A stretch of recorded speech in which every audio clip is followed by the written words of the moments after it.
And a question that I always ask my clients is this a change that you're comfortable with making for the rest of your life? And if not, let's try to adjust it so that it's a little bit more sustainable and helpful for you. So, for example, someone comes up and they say, I'm going on this juice cleanser, I'm avoiding all added sugar.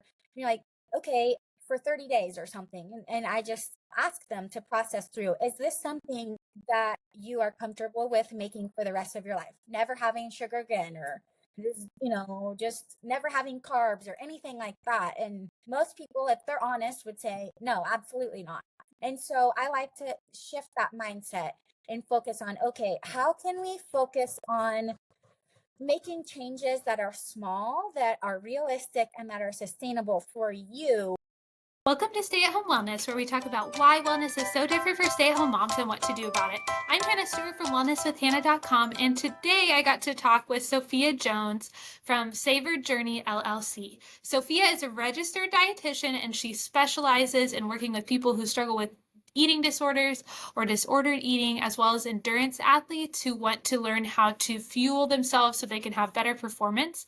But what I love about Sophia is that she's willing to work with pretty much anyone as well, because all of the principles that she discusses when it comes to having a healthy relationship with food or nutrition, all of those apply to just moms in general. And today she dove into several topics that were really helpful for me, and I think you guys will love as well. She talked about how moms can help prevent disordered eating in their children, and that role that we can have in eating disorder prevention and what that looks like practically. She talked about feeding your kids sugar and what that looks like, and what it looks like when you have the division of responsibility, like we've talked about on other episodes, where kids decide whether they get to eat something and how much, and the parent decides what to give them and when.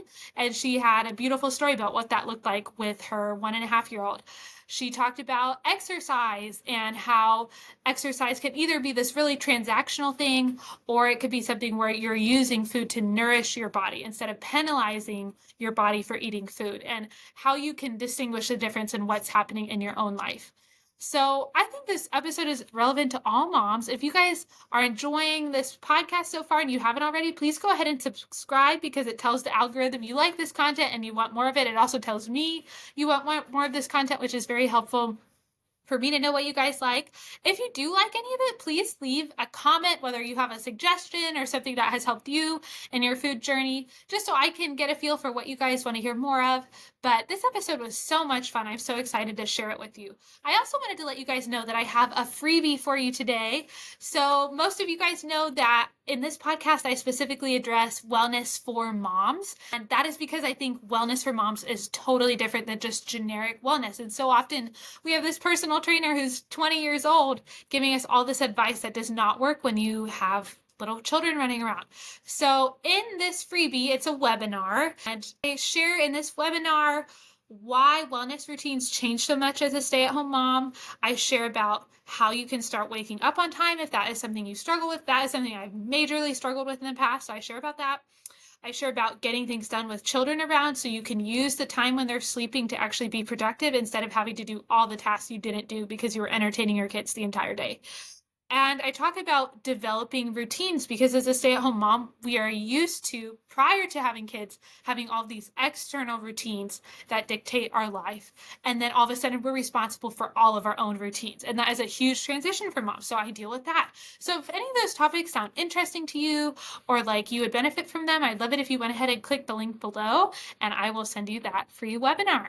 So without further ado, let's get into the episode with Sophia. Sophia, thank you so much for joining me on the show today. Yeah, thanks for having me. Why don't you just start by going ahead and telling our audience a little bit about yourself and your background and the work that you do and all of that. Sure. Yeah. So hi, my name is Sophia Jones. I am a registered dietitian, and I've been a dietitian for about 7.5 years now. I went to school at Kansas State University, go Cats. Yes. Graduated from the coordinated program there, did my internship both in Manhattan and Kansas City. Never planned on moving back to Manhattan in my entire life. And then after a year, I was back in Manhattan, and I've been here now for another 7 years, I think. So Wow. yes, it's been interesting coming from bigger city to Manhattan, but I'm getting the hang of it. Anyways, yeah, I have just recently started my own nutrition counseling private practice here. It's telehealth based though, which is kind of nice because I can see clients in different locations. So it kind of gives you a bigger, scope of practice than I would if I was just meeting in person. And it helps with busy schedules. I know that a lot of people are just super busy right now, back to school, everything. But my practice, my favorite client to work with is individuals that have disordered eating patterns, maybe even an eating disorder, and they're hoping to kind of heal that relationship with food and their body, right? So they're wanting to find holistic health, mental, physical, emotional, spiritual, and just kind of helping them in that wide variety and kind of getting them to move from seeing weight or a specific body aesthetic, size, shape as the goal, and more so looking at it from a big picture standpoint of functional nutrition. I also love to work with endurance athletes. I'm a runner myself. I love to run marathons, ultra marathons, all that. And I know that you need to really dial in your nutrition for that. And a lot of people in that space also have had history of disordered eating, and they need that kind of support with healing their relationship with food so that they can optimize their performance as well. I love that. And I love that you specifically talk about like the effects that disordered eating can have and just how I just feel like for so many people it's just like this all consuming thing, right? Where they're just like totally consumed with weight and calories. And I just think that's really cool that you're helping people like still do what they love when it comes to sports or things like that, but have it work for them instead of them having to serve food and just like be in that kind of almost like bondage, honestly. Just like it's really crazy. So that's really, really cool that you do that. I know you've actually shared before that you struggled a little bit with disordered eating. Can you share for you like what that looked like, what your relationship with food was like growing up, and then how you kind of gained food freedom? Because I feel like honestly that's what makes you such a perfect fit for working with people like that is because you've had this experience and then you're on the other side and you can share that with other people. So Yeah, yeah. And so that's kind of where my passion was birthed, right? Because, like you described, it really is a type of bondage. It's absolutely miserable. You might look quote unquote healthy on the outside, but on the inside, when you're constantly obsessing over calories, what did I eat? How much do I have to exercise to burn this off? Just constantly focusing on your insecurities with your body, stuff like that. It just consumes your mind and doesn't give you the space to actually chase your dreams and your goals and your values outside of that. And so, yeah, kind of based on my history, I kind of started having disordered eating patterns back, I think I was only like 11 years old. I remember getting teased for my weight when I think it was sixth grade. I kind of hit that growth spurt where I got a little chubby before I shot up and became taller. And so, you're dealing with some of those body changes. And then with kids who can unfortunately not be the kindest. And as an 11-year-old, you don't really have the tools and the wisdom to process through that in a healthy way. And so I think I just kind of took it and ran with it. And unfortunately led to, dealing with that for basically a decade where I was constantly, trying to lose weight, trying to lose body fat, trying to look a different way, trying to eat super, super quote unquote clean, and restricting a lot of foods. So not only was I restricting my total amount of foods and eating a lot less than I should have, especially, as a growing girl, that's a crucial time when you need to be nourishing yourself adequately because your energy needs are exponentially greater during those adolescent teenage years where you're going through puberty. You're building bone structure, and stuff like that. And so I wasn't nourishing my body with enough calories. And also, I had a lot of what we call fear foods. in nutrition now. And so that's where, let's just say birthday cake or ice cream or chips, anything fried, it caused intense anxiety in my mind to even think about eating that. And so, for example, I'd go to a restaurant and I would have studied the menu a ton beforehand to make sure that I could pick out the lowest calorie, healthiest option, even if it wasn't what sounded good to me or what I actually wanted. And kind of doing stuff like that. And so avoiding a lot of the foods that I typically enjoyed in childhood, they just became not a part of my diet at all because I was scared of gaining weight, gaining fat, all of these things. And in that time too, I also was starting to do running. And so I had not a great relationship with that either, because you can't have a good relationship with running when you're not having a good relationship with food. And so, for example, if I ate one of those fear foods that I didn't think I should have, I would maybe go run 5, 6 miles and make sure that I was tracking how many calories that I was burning. I remember many years where Thanksgiving, I would purposely go on a 8 to 10 mile run just to make sure to save up calories because I knew I was going to maybe eat more foods than I normally would or different foods. And so stuff like that. And the confusing thing too with the running is that I still see it kind of as a God thing, that running has been in my life, even though there were times where I abused it and used it in a wrong way. There have also been so many areas where the Lord has just like totally redeemed that. My high school cross country team had a lot of really good believers, and they're just such a good community that was uplifting and encouraging and introduced me to their church community and stuff like that. And then later on in college, when I was still struggling, I met a lot of runners here in Manhattan, and they still to this day are a lot of my friends, and I continue to run with them. And so it's cool just seeing how, even in the midst of all these things and all these struggles, how the Lord can totally redeem it and use it for good. Because now that I'm kind of out of that, and I guess I didn't really touch on how I kind of stepped out of that. Sorry.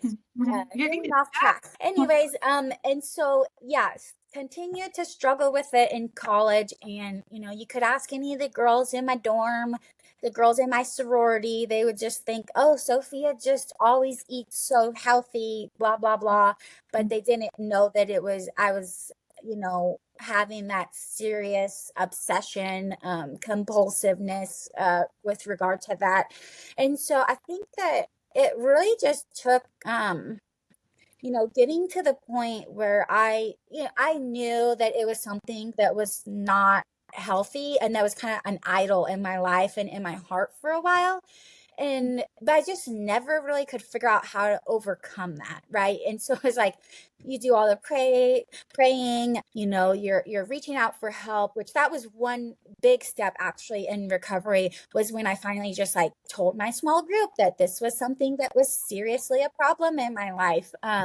And from there, just getting it out into the open was something that was really helpful, because then, I'm not suffering in silence and in shame, but people could kind of help and come alongside me and check in, if they saw me doing something, even if I didn't necessarily want it at the time, they could check in like, Sophia, um, are you going on this run because you want to, or because you're trying to burn calories? Or Sophia, are you eating this? Did you eat all your meals today? And stuff like that. And so kind of having that accountability was super helpful. And then I think towards the end of college, I just got to the point where I was just tired. I did not want to live like that, for the rest of my life. And it was just not enjoyable. And so I kind of got to that point of surrender where I was like, something has to change. I don't like this. I don't like who I am. I don't like how it controls my life. And it prevents me from so many things that I, would really like to do, and so much joy in the moment. And so I kind of just got to the point where I was ready to let go and really like, okay, I'm gonna start eating. And and at the beginning I did kind of like have a stricter plan where I was like making sure that I ate because I was still running at the time and I was training for my first marathon. I kind of gave myself the permission, like, okay, you can train for this marathon, but you're going to have to track and make sure that you are eating enough to gain weight also in this, in this season, to kind of prove to myself that I wasn't doing it for the wrong motivation, and that I was kind of making those steps towards recovery, and trying to implement some of those foods that used to cause me the fear and anxiety back into my diet. And so you kind of systematically just, they like to call it systematic habituation, right? Where it's like it takes about 10 to 15 exposures. And this is funny because it's also for like toddlers and little kids. You do this. It takes that many times of exposure for a new food for them to accept it into their diet. And it's very similar in the disordered eating world, where it takes constant exposure to these fear foods. And then what actually happens is that when you're exposed, exposure reduces anxiety, but continued avoidance increases anxiety. And so you just have to kind of go at it head on, right? Like, I am going to do this. I'm going to eat more than I ever have before. I'm going to allow my body to do what it wants to do. I'm not going to restrict it. I'm going to eat when I'm hungry. I'm going to stop when I'm full. And I tell my clients this all the time now. It's like, I can promise you that one of three things is going to happen. You're either going to gain weight, lose weight, or stay the same weight, right? So that's, you just kind of have to get to that point where you're not basing your health, and your value around that. And so I kind of had to get myself to that position when I was getting out of the disordered eating, right? Where I was like, okay, no matter what happens to my body, if I stay the same, if I gain weight, it's going to be okay. And it's more important for me to heal my relationship with food, even if I'm gain 10, 20 pounds, than me staying like this for the rest of my life. There's just so much I love about what you just said. I'm just like, where do we even start? One of the things that really stood out to me was when you were talking about how people would comment on your weight right before you went through puberty, because I had a very similar experience as well that also promoted disordered eating. And I think that actually happens all the time, where like a random kid makes a comment, and because of like diet culture, we already have such a fear of being fat. And I think people at that age are especially vulnerable because like they're gaining weight so they can like go through these drastic changes to their bodies, and then people are immediately freaking out. And I've seen this actually in my internship. I saw this where a mom came in with her like 11-year-old daughter, and she was like, she's gaining weight, like she got a little chubby, right in front of her daughter. She's like sharing all this, and it's like, that's what happens. But I just feel like our culture has no room whatsoever for body changes, even if it's like part of growing up, and that's like a very normal thing. So that to me, yeah, that's just like a warning, I guess, to us. Like, what are we saying, or what are we communicating to our kids that we value, But also, it wasn't the first time you'd heard that fat was bad, right? It was only because you had those underlying assumptions that, oh, if I get fat, that's like the worst thing that could happen to me. So that just really stood out to me. I also love what you were saying with fear foods, because I think, honestly, like, I don't know, you can tell me what you think, but I feel like in mom culture, this actually comes up a lot too, like where moms, or to you, maybe they have certain foods they want to avoid, and people just assume they're like the healthy mom, but they're actually, really struggling with fear. So I guess, like, how could a mom determine, like, is this a desire for like health, or is this something that's controlling me? I don't know if that makes sense, but like I feel like so often we can just assume like other moms are just being healthy and they're doing what's best for their family because they're avoiding sugar, they're avoiding all these things. But then I'm thinking some of these moms might be like you and actually be struggling with food, but they're like the one that everyone looks up to. So I Yeah. don't know. Yeah. Do you have any thoughts on that, or Yeah, reactions? absolutely. Yeah, I think that is a very good question for sure. And it's hard because, two different people, those could be completely different motives, right? And so Mm-hmm. like even now, training for a race or something, maybe it looks like I'm kind of, like, Sophia, why are you running so much? But it's not, I'm not trying to manipulate the size of my body. Whereas in the past, that really was something that was the goal and the motivation. And so I think as moms, something that we could do, just as women and as human beings in general, is when you find yourself avoiding certain things, kind of just taking a step back and doing some introspection and just thinking, what is it about this that is compelling me to avoid this thing? And kind of checking your heart motivations, and being honest with yourself. And I think also just allowing others to speak into that too, because sometimes we can deceive ourselves, but maybe if we have that really strong, loving family support system, friends, fellow believers in your faith, then they can kind of see some of those things that maybe we don't see ourselves. And so just checking in with that could be really helpful. I love just that idea of asking why, because I think that's such a good point. Like if you're avoiding a food because you're terrified of it, that's different than if it's like I'm trying to fuel my body for this race, which is what you're doing, right? Or I'm Yeah. eating these foods because this will help my performance. That's a very different motivation, even though externally it looks the same. Or running because you love it versus I think at some point you were talking about doing it because you're trying to manipulate the size of your body. I feel like that's also really good litmus test. Like, am I doing this because I'm afraid of gaining weight, or am I doing this because I love to exercise? Or yeah. So Yeah. I really cool just that you've even been able to see like exercise can be disordered and you have experienced that, but you've also experienced so many of the joys of it as well. Because yeah, I've also seen a similar trajectory where for a while when I was, in high school, I would be exercising because I ate this or that. But now it's like something I really look forward to. But it was the same behavior, right? So people Yeah. can say nothing has changed. But one, it's not out of like fear or compensation, and Right. really is. And it's bondage. So that's really, really encouraging to me. So obviously this podcast is geared towards moms. So do you think there are anything that makes moms specifically vulnerable to disordered eating? And if so, what would some of those things be? I don't know if you've seen any of that in your practice or just personally. I feel like you've been through a disordered eating experience, so you could probably recognize it better a little bit. But Yeah. yeah, what are your thoughts on that?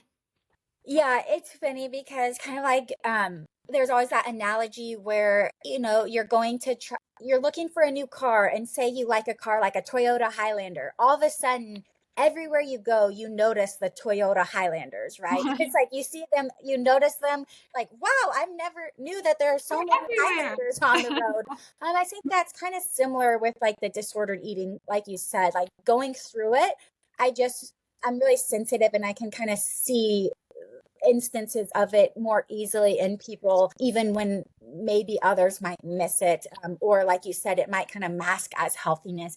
But kind of getting to your question, what I think, a few things that I think kind of make moms and specifically more vulnerable to disordered eating is our bodies are changing in a way that we absolutely cannot control. Throughout adolescence, early adulthood, we kind of can maintain that semblance of keeping ourselves, I do X and Y and it equals Z, but you get to pregnancy and that just gets thrown out. You can do, eat healthy, you can continue to exercise, and your body will just do whatever it wants to do, which is good. Yeah.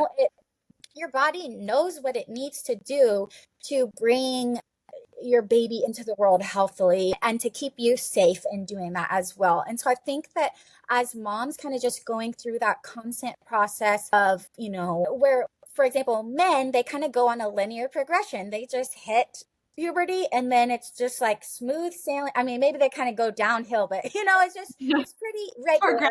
Yeah. graduate. And then, for women, we go through puberty and hit this massive shift in our body shape and size and maybe weight, and then we go through pregnancy and we can gain a lot of weight and our body can look a lot differently, and then we do breastfeeding, and then we have time in between, and then maybe we do it all again and get pregnant and breastfeed, and however many kids you have, you go through that cycle, Yeah. and your body is never going to be the same that it was before you had kids. And so I think, and then later on we go through menopause and hit another roadblock where, like, oh shoot, everything's out the window again.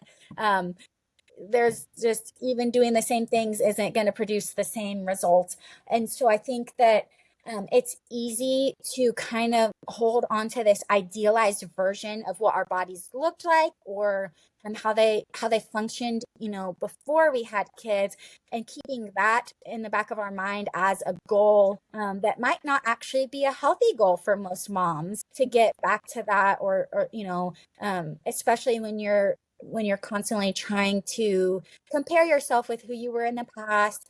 It just can create a lot of psychological distress, a lot of just kind of anxiety and depression around that, instead of celebrating, that, yes, acknowledging, you have to be realistic. Yes, my body doesn't look the same, and it doesn't function the same as it did before. Like, I've slowed down a lot.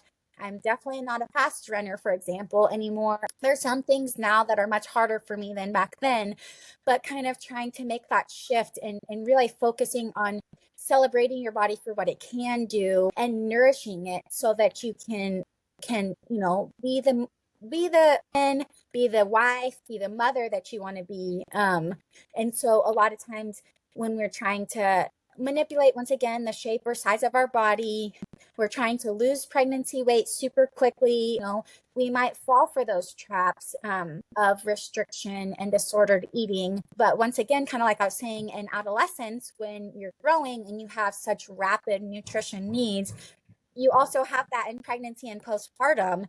And so it's crucial that we're not restricting. I'm not saying that, moms can't desire weight loss, or, to do it on a controlled, sustained approach, but making sure that we're being safe about it and not letting that consume our mind, because we now have so much more to live for than, it's like, it's kind of sad when you actually take a step back and be honest with yourself, and looking at, do I really want my mind to be consumed with what I'm eating or what I look like? Or would I rather be expending that energy towards going and getting ice cream with my kids? Or, I'm worried about how I look in a swimsuit, or do I want to actually just jump in the water with my toddler, and stuff like that. And so I think that that is one of the reasons why it can be pretty easy for moms to slip into that.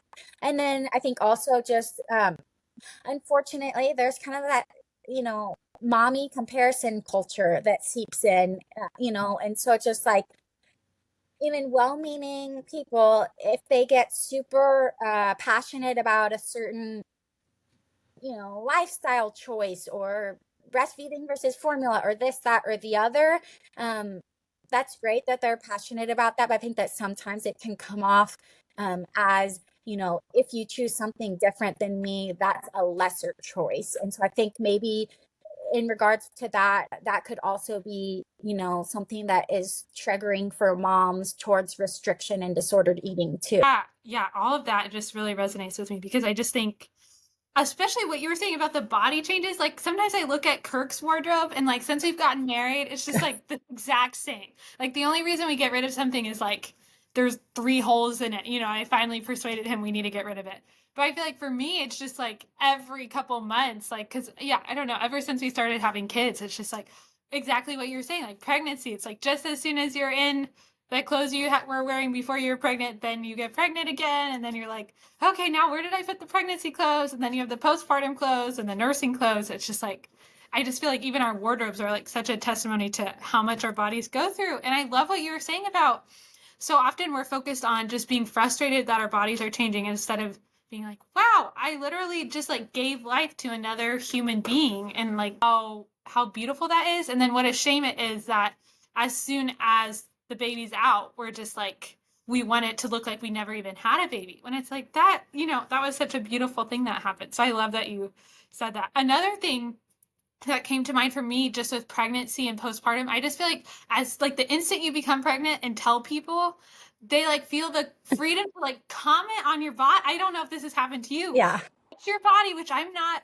I really like people, but I'm not like a touchy person. And I've had people like touch my stomach, and to me that is just like very shocking, where they'll just like start commenting. And before, I never felt like people would comment on my body, and then suddenly it's just like every week. And I've had friends who are super petite, but they'll have people say like, you've been eating too many cookies, or and I feel like I know they're trying to be funny, but I think moms do feel really vulnerable because they're going through all those changes. So that's another thing that came to mind for me with just like not only are you going through these changes, but the world feels the freedom to comment on it.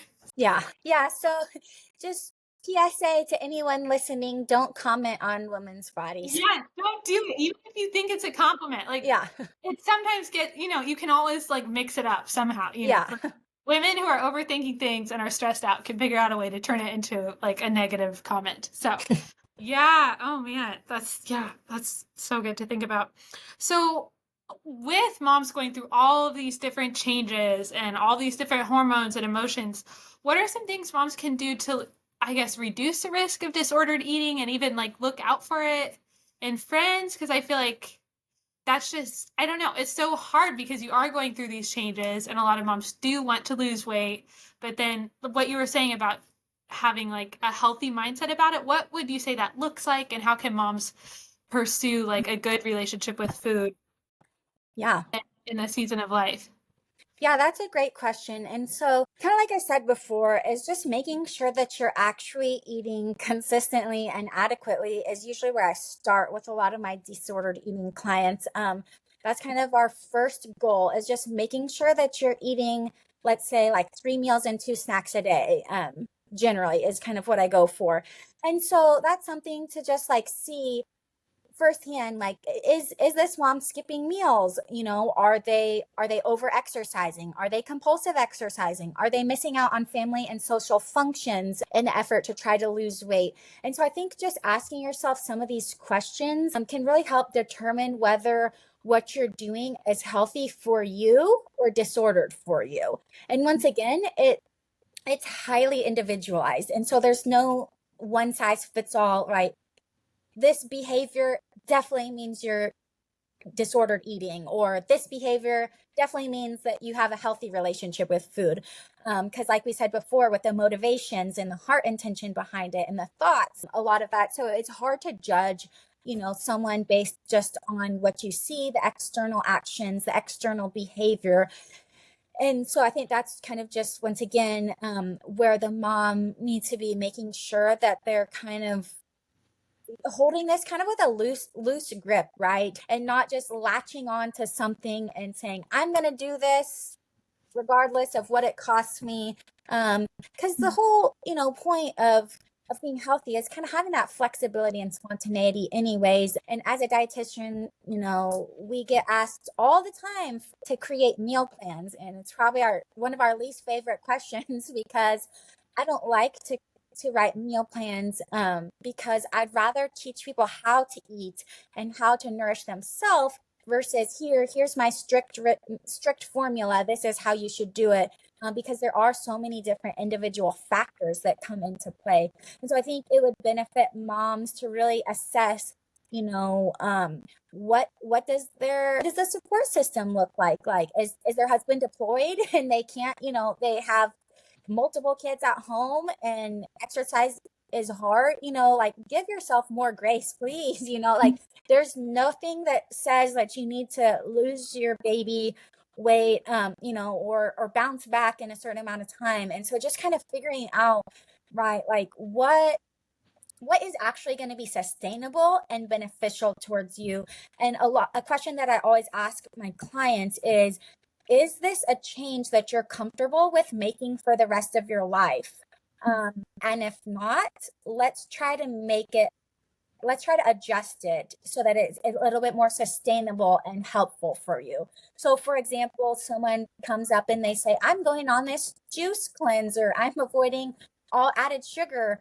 And you're like, okay, for 30 days or something. And I just, ask them to process through, is this something that you are comfortable with making for the rest of your life? Never having sugar again, or just never having carbs or anything like that. And most people, if they're honest, would say, no, absolutely not.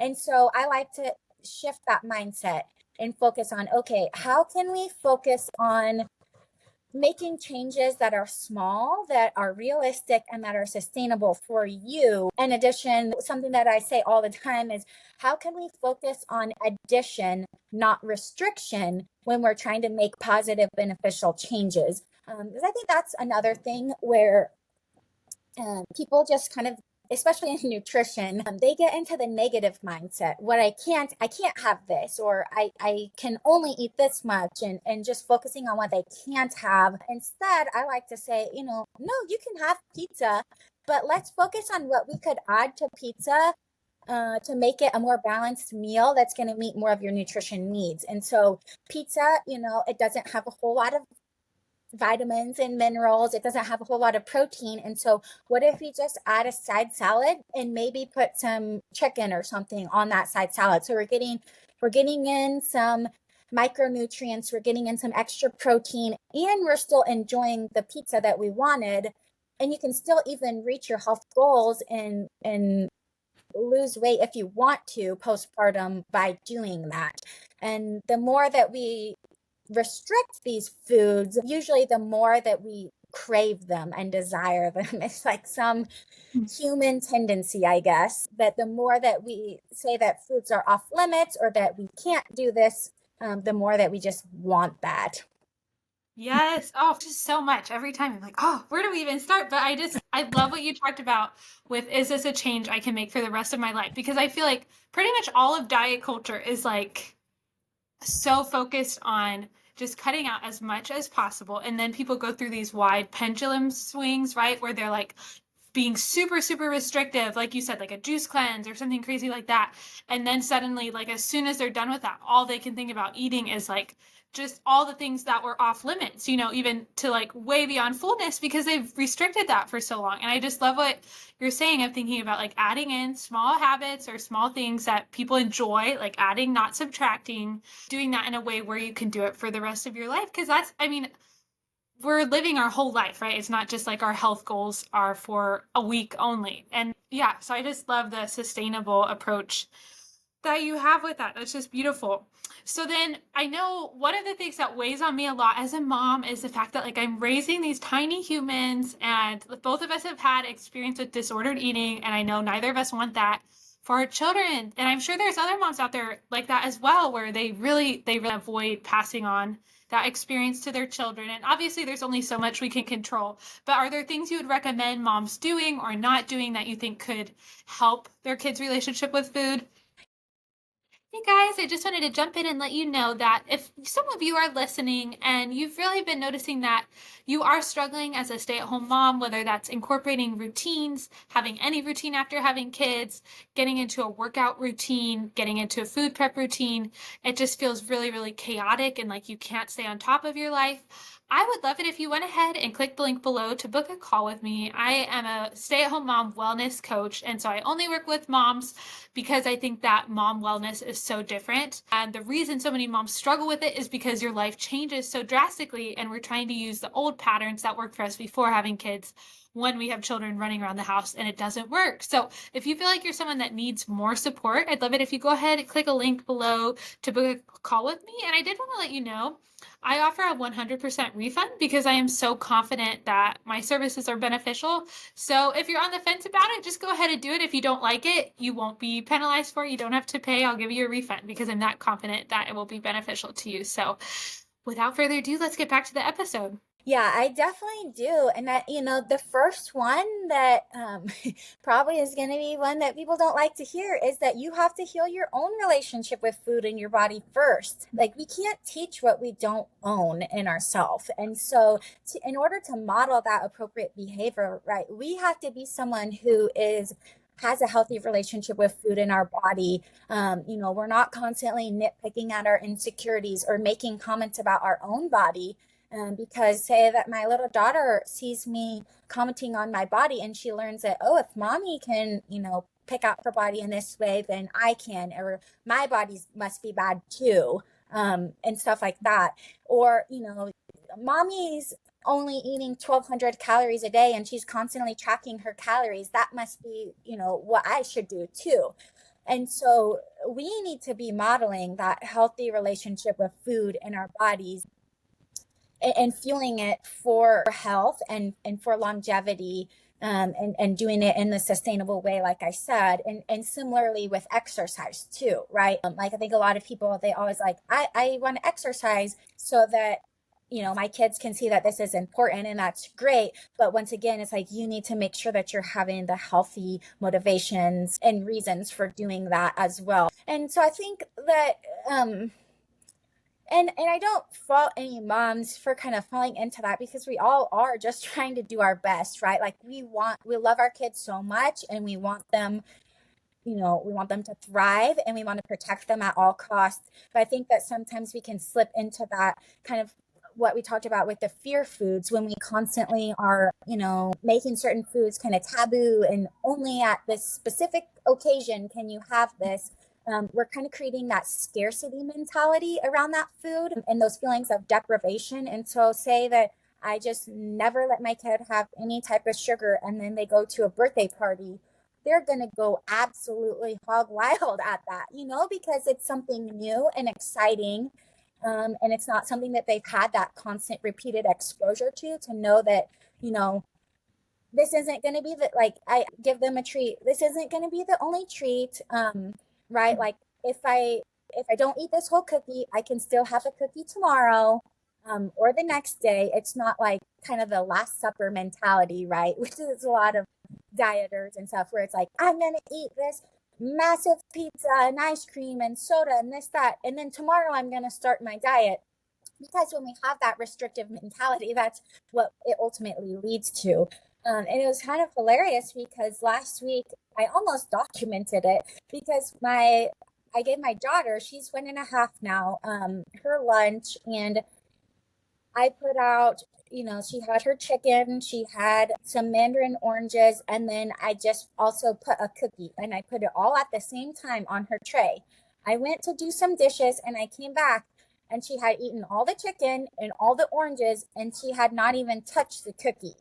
And so I think that even that was just something that demonstrates, I think a lot of people have this fear, like, if I give my kids sugar, that's all that they're going to want to eat, and they're going to turn into these crazy sugar monsters. But actually, in reality, when you give them that exposure, it helps them to realize, like I said, like, this is something that I can include in my diet, and I can eat it if I want to, but I don't have to if I don't want to, and I can stop whenever I want to. So it's not creating that like super specialness around it, and that kind of, that scarcity mentality. And so I just loved that. I saw my daughter do that. I was like, this is perfect. You're only 1.5 and you're already like learning these things.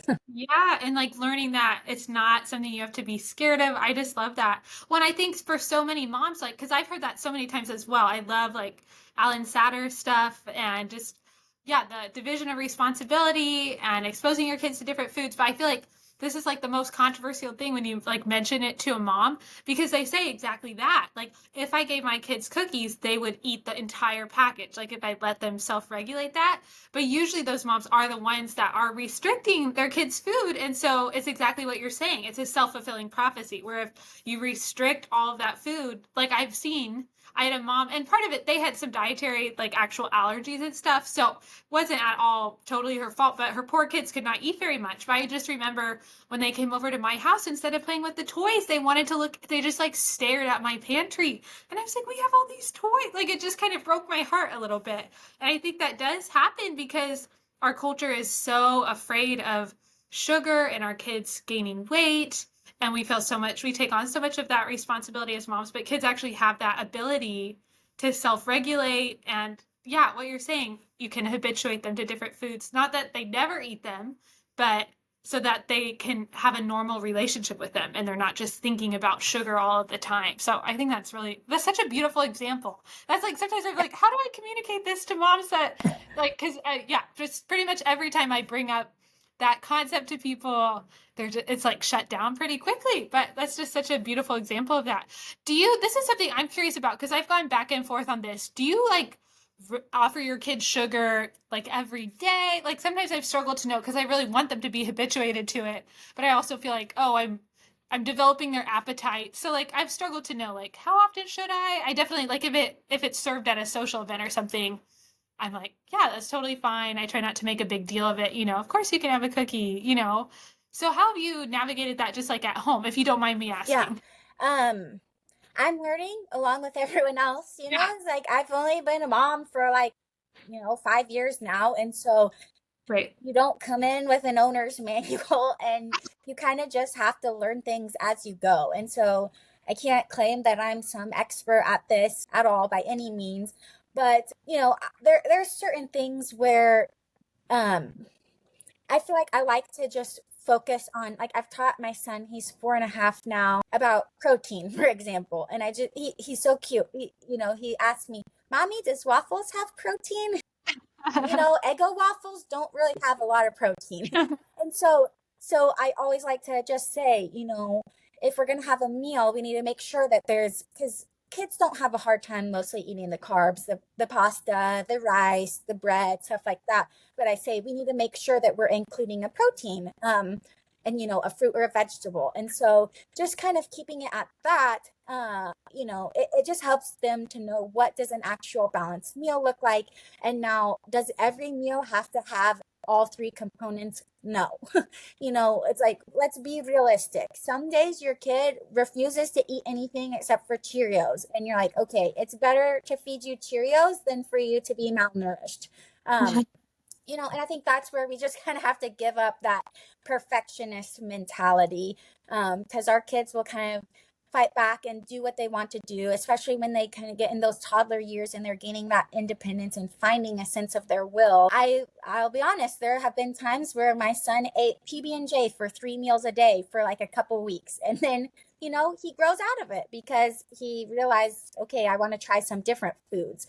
And so you kind of just have to ride those waves, and kind of like you said, with the mom coming into your internship with a girl going through puberty, just realizing that a lot of these things, food behaviors that they have, where um they're not going to be eating like a perfectly balanced meal all the time. And that's just normal for their age. It's developmentally appropriate at that age. And you don't need to really push super hard to get them to have that, exactly balanced meal every single time. And so then you can kind of also, I don't have any hard and fast rules around treats and desserts and sugar. I personally really like cookies and ice cream Yeah. myself.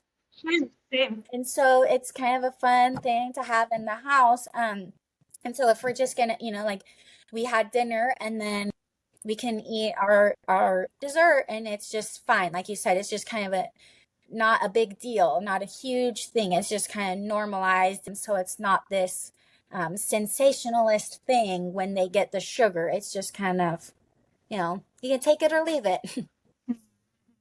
When I'd like, yeah, we do things very similarly. I usually like just serve what I am making and I just make sure there's one food that they like. But we do things very, very similarly. And I love though that you have a kid a little bit farther ahead, because I love that you're talking about him with like nutrition concepts, but it's not in a shameful way. Kind of what you were saying, approaching it from a positive lens. Like, these are the foods that your body needs to function. Like, this is what helps you grow, instead of like, oh, you don't want to eat too much rice, or, yeah. And just trusting that your kid will know like what they're hungry for that day. Cause I've been amazed sometimes, like, sometimes I'll feel a little bit like internally stressed and I'm like, I'm not going to tell my kid, like, I'm not going to cut my kid off. But like, I remember at Elliot's birthday party, he ate like so many pieces of lasagna and pasta. And then the next day he was not hungry at all. Like, and I didn't like cut him off, but it was just like, his body knew. So I've just had moments like that again and again where I'm like, okay, his body does know. Like, I don't want to interfere with those hunger and fullness signals, but it can be hard as a mom because we have those diet culture messages around us, I think. So it's really easy to like think, oh, has my kid eaten vegetables today or any vegetables today? So I love that you're approaching it from a positive standpoint of like, your body needs this to grow, and this is what a meal looks like. Because I do think that is part of a parent's role, is like showing a kid like, what does it look like to eat dinner together as a family or whatever, but leaving it up to the kid to decide what they're hungry for. Or yeah, so I think that's really encouraging. Man, I know we're running out of time. I have one more question for you, though. You're just so much fun to talk to. I could talk to you all day. I know you just ran an ultra, which is super cool. And you've touched on this a little bit, but what does it look like to approach like such an intense endurance sport, but from like a healthier relationship with food. So like how have you managed to encourage that healthy relationship with food instead of like getting back into restriction or anything like that with your history? Yeah, and that's something that is always a really good thing to just assess every single day, to be honest. It's like uh, just one of those things, talking about self-reflection and just making sure that you're doing what you're doing for the right reasons, and because you actually want to do it, not because you feel like you have to, or you said that you were going to do it, and so now it'll be embarrassing if you don't, or anything like that. And so just making sure that you're doing it for the right reasons. And I think something in training that I've really focused on is, I'm making sure to view food as fuel. Like, I absolutely need, and I had to eat a lot more than most Oh, people right now, sure. because it was just like I needed that fuel to be able to perform at a higher level. And I just laughed too, because some of the things that I used to be afraid of with sugar and stuff like that, it's like, one of my training runs, I had to go on, I think it was like a 3.5 hour run, and I was out at the Konza Prairie. And I like to use this electrolyte and endurance drink mix called Tailwind, and it has a ton, 25 grams of added sugar per scoop. And I probably had 8 bottles of 2 scoops each, just to Huh. fuel it, Huh. right? And so that would have made old Sophia like probably roll over in her grave thinking, oh my gosh, you did that. That's so bad. That's so, not okay.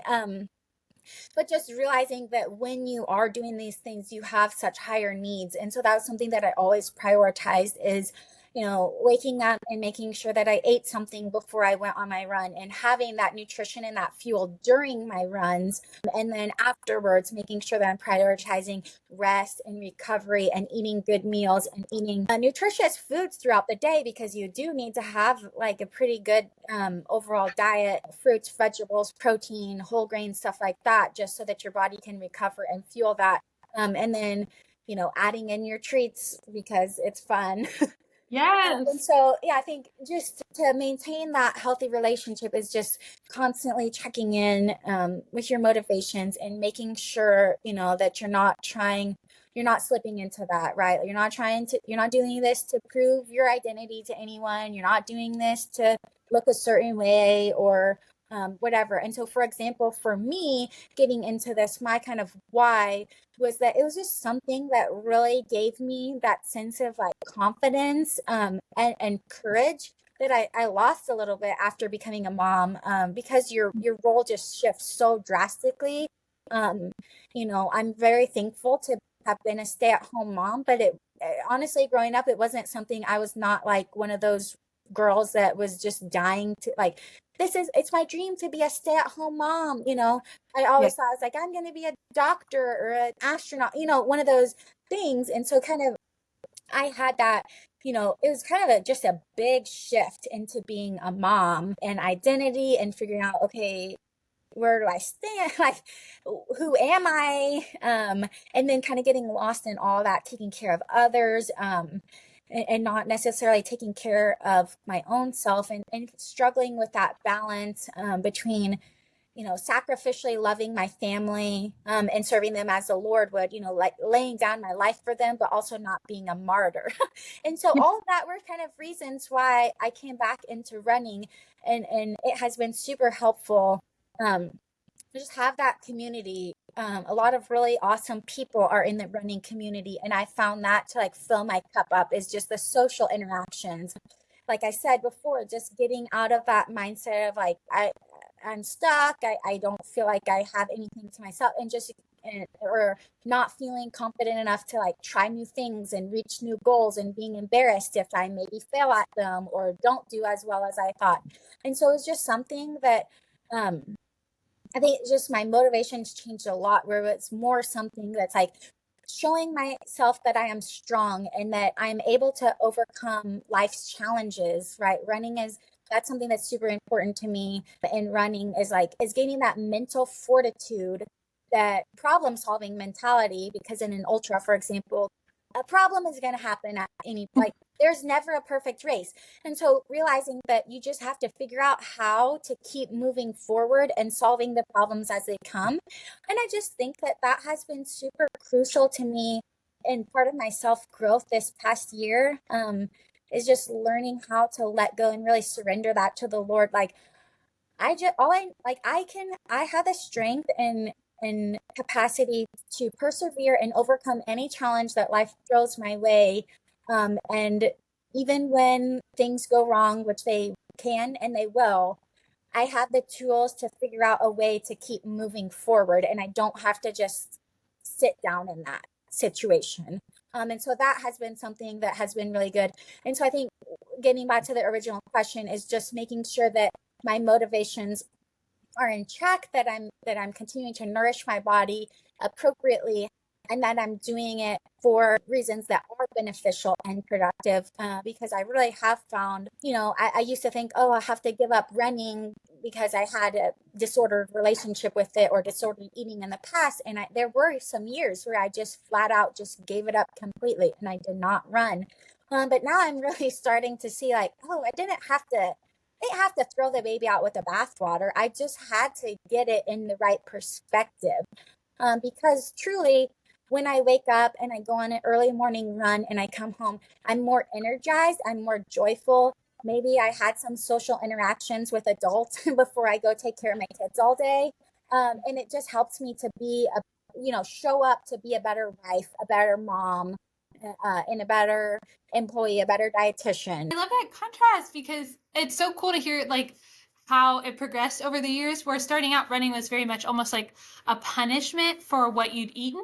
And now your mindset's totally shifted where you're thinking about like, okay, how do I give my body what I need? Which is like totally the opposite. So I think that's actually, it's like really healing even just to think about like that contrast and how you're nourishing and like giving life to your body instead of like sucking the life out and like trying to like maintain this perfect size. So I just think that's super, super beautiful. And I could totally relate to what you were saying about like, because I was very similar personality wise, like kind of a little bit more type A and like love like achieving the next goal. And then when you're a stay at home mom, it's like, so what is like, what's the goal? Like, I mean, like you Mm-hmm. want to raise, like, obviously I want my children to love the Lord and stuff, but it was just easy to like ride the waves of like, okay, today the kids were kind to each other, so it was a good day. Or, oh, today, everyone was terrible and I'm a terrible mom because my children were terrible. It's very easy to like get your identity wrapped up in like how your kids are doing at any particular moment. So I've also found it freeing not to find hobbies where you're like just totally neglecting your children, but like fitting in like even an hour of something you enjoy throughout the day and it can refresh you for your kids. So it's not like you're what you were saying, you're not being selfish. It actually helps you be more present with your family when you run. So I just think that's super beautiful. I could talk to you forever. I know I need to let you go because you have a life and you're very busy. Why don't you go ahead and just tell us a little bit about how people can find you? I'm sure there's a lot of people that have really resonated with what you said. So how can people find you if they want to work with you or read some of your work or any of that?